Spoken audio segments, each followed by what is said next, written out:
देश के गृह मंत्री पे तरीपार होने का आरोप नहीं है, तरीपार थे, और वो बाहुबल की बात कर रहे हैं। ए साहब, ये बिहार है, संभल के रहिएगा। यहाँ पे लोग जो है ना, उड़ती हुई चिड़िया का पर जो है गिन लेते हैं। जब 10 लाख और 20 लाख का बात होगा तो 2 करोड़ रोजगार का भी बात होगा ना। भाजपा को जो ही विपक्ष में बिठाइएगा और स्मृति ईरानी जो सिलेंडर लेकर के आपको रोड पे दिख जाएंगी। पेट्रोल पंप पे जो मीटर चलता है ना, तो ऐसा धड़कन भी उसी स्पीड से बढ़ने लगता है कि देश ने सरकार नहीं चुना है, खून चूसने वाला सिरिंज खरीद लिया है। महंगाई, दंगाई, ये सब जो है भाजपाई शब्द से मिलते जुलते शब्द हैं। विधायक जो हैं वो होटल खेल रहे हैं। लोग गुनागणित करते हैं, कितना मंत्री मिला, कितने एमएलए हैं, कौन जो है उप मुख्यमंत्री है, कि सरकारी संपत्ति की लूट और सरकार के दोस्तों को छूट मिल रही है। 2 तरह के वोट हैं। एक वोट जो देश को बेचने की कार्रवाई को आगे बढ़ा रहा है, और दूसरा वोट जो देश को बचाने की कार्रवाई को आगे लेकर के जाना चाहता है।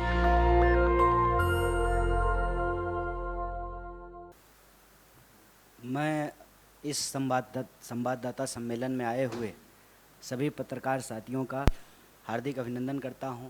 और बिहार में नई सरकार का गठन हुआ है, हालांकि मुख्यमंत्री वही हैं, और इस सरकार के गठन के पीछे का उद्देश्य क्या है और पूरे देश में इसका संदेश क्या है, इसके बारे में हमारे प्रभारी और अध्यक्ष जी ने अपनी बात रखी है।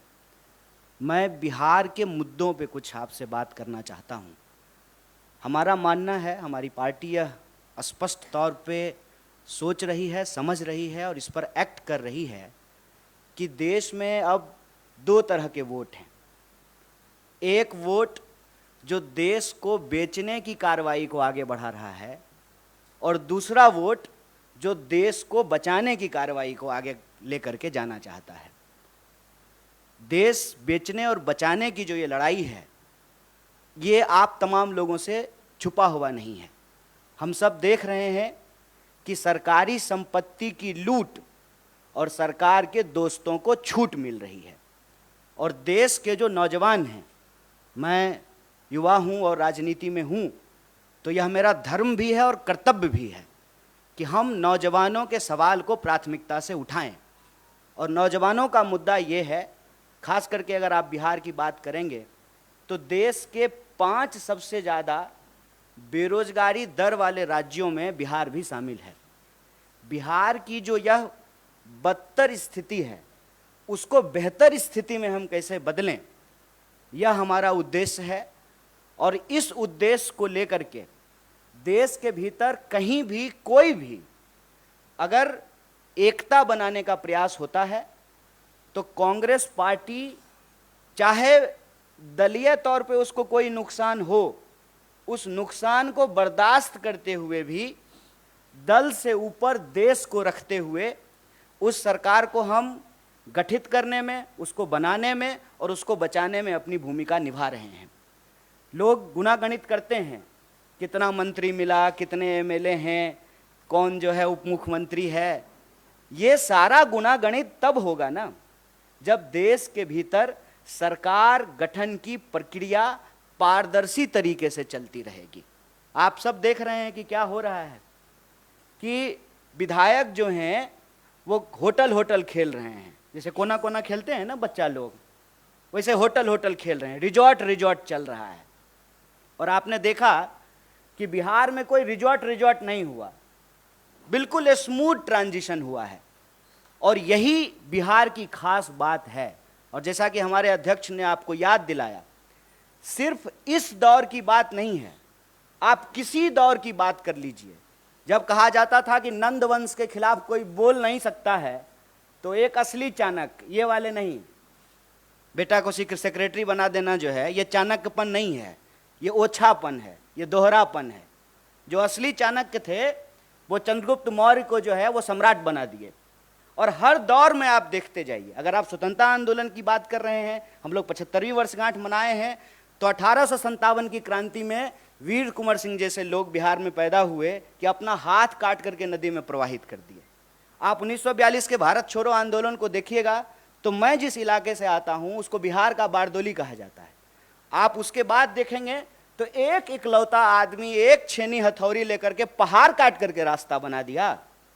तो ये जो बीजेपी की लूट का पहाड़ है, उसके दोस्तों के छूट का जो कारोबार है, ये जो बेकार की बात है, उससे एक रास्ता बनाने के लिए रोजगार की बात करना जरूरी है। रोजगार एक बहुत बड़ा सवाल है, और आप जब बोलेंगे या सुनेंगे तो महंगाई और भाजपाई आपको सुनने में एक जैसा लगेगा। महंगाई, दंगाई, ये सब जो है भाजपाई शब्द से मिलते जुलते शब्द हैं। देश को अगर इस परिस्थिति से निकालना है तो हम लोगों को देश के मुद्दे पर बात करनी पड़ेगी, उस पर एक्ट करना पड़ेगा। और जब हम सरकार में आए हैं तो हमारी पहली प्राथमिकता ये सुनिश्चित करनी होगी कि देश के युवाओं को रोजगार मिले, महंगाई से त्रस्त जनता को हम लोग बचाएं, सरकारी संस्थानों की रक्षा करें, लोकतंत्र की प्रक्रिया जिंदा रहे कि कल को फिर से जो है कोई चाय, सच्चा चाय बेचने वाला का बच्चा जो है देश का प्रधानमंत्री बन सके। नेहरू जी हुए तभी मोदी जी हुए हैं, तो मोदी जी ऐसी परिस्थिति ना पैदा कर दें। वो कालिदास की कहानी आप लोग सुने होंगे कि जिस डाल पे बैठे हैं उसी डाल को काटने लगे हैं। तो यह जो अलोकतांत्रिक ढंग से लोकतांत्रिक सरकार के गठन का दावा किया जाता है, यह दावा किताबी है, यह दावा फर्जी है। असल में जनमत की चोरी होती है, उस जनमत को भी बचाना है, और सिर्फ सरकार के गठन कर लेने से कुछ नहीं होगा। बतौर पार्टी, बतौर किसी भी गठबंधन का सदस्य हमारी ये जिम्मेवारी है कि जो घोषणाएं हमने चुनाव के दौरान की हैं, उन घोषणाओं को हमको लागू करना पड़ेगा। ऐसा नहीं चलेगा कि दूसरे पे थू थू करेंगे, उससे जो है हम साफ हो जाएंगे। तो रोजगार हमारे लिए एक बहुत बड़ा सवाल है। जब यहाँ हमारे बिहार के प्रभारी और नेता आपको सरकार गठन की बधाई दे रहे हैं, देश में जो इसका एक पॉजिटिव संदेश है, इसमें कोई दो राय नहीं है। सेना का मनोबल यदि गिर जाए कि हम युद्ध जीत ही नहीं सकते हैं, तो लड़ने से पहले ही हार जाएंगे। और आप सब ऐसा तो है नहीं कि सामने कुर्सी पे बैठे हुए हैं तो आप ज्ञानी नहीं हैं और हम थोड़ा ऊंचा कुर्सी लगा लिए हैं तो ज़्यादा ज्ञानी हैं, ऐसा तो बिल्कुल भी नहीं है। आप भी इसी समाज में रहते हैं। आप देख रहे हैं कि महंगाई की क्या हालत है। पेट्रोल पंप पे जब मीटर चलता है ना, तो ऐसा धड़कन भी उसी स्पीड से बढ़ने लगता है। मैं तो कहता हूँ कि देश ने सरकार नहीं चुना है, खून चूसने वाला सिरिंज खरीद लिया है। हर मुद्दे पे जो है सरकार से जो भी आप एक्सपेक्ट करते हैं, उस एक्सपेक्टेशन को तो छोड़ दीजिए। जैसा दुष्यंत कुमार ने लिखा है कि कहाँ तो तय था चिरागा हर एक घर के लिए, कहाँ चिराग मयस्सर नहीं शहर के लिए। कि पेट्रोल महंगा है, एक तरफ पेट्रोल ऊपर जा रहा है, रुपया नीचे आ रहा है। महंगाई का दर देश में सबसे ज़्यादा है।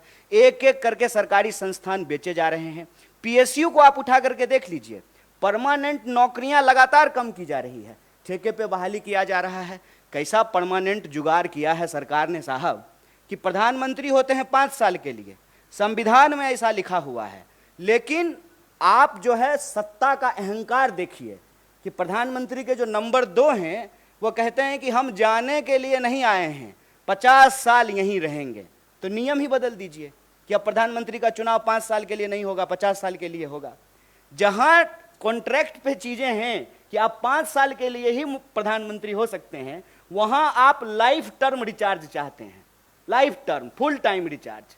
लेकिन जहां सरकारी नौकरी में परमानेंट की व्यवस्था थी, उसको एक एक करके समाप्त किया जा रहा है। आप जो है अग्निपथ में देख लिए हैं कि क्या हुआ है। 5 साल के लिए वो मंत्री बनेंगे, 5 साल के लिए एमएलए बनेंगे, लेकिन नौकरी 4 साल के लिए मिलेगा। ये क्यों किया गया है? ताकि श्रम की चोरी की जा सके, ग्रेच्युटी ना मिले, पेंशन ना मिले, आपको कोई सुरक्षा ना मिले।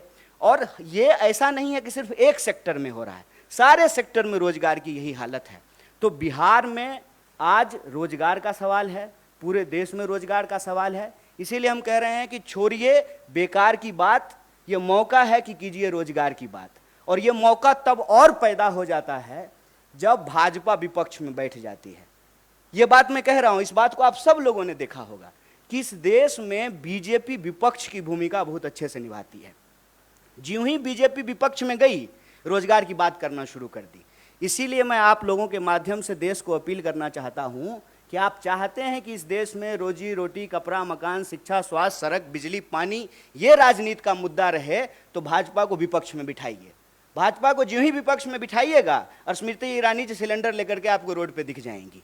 भाजपा को अब ज्यों ही विपक्ष में बिठाए बिहार में, तुरंत वहां पे रोजगार की बात होनी शुरू हो गई। 10 लाख 20 लाख, जब 10 लाख और 20 लाख का बात होगा तो 2 करोड़ रोजगार का भी बात होगा ना।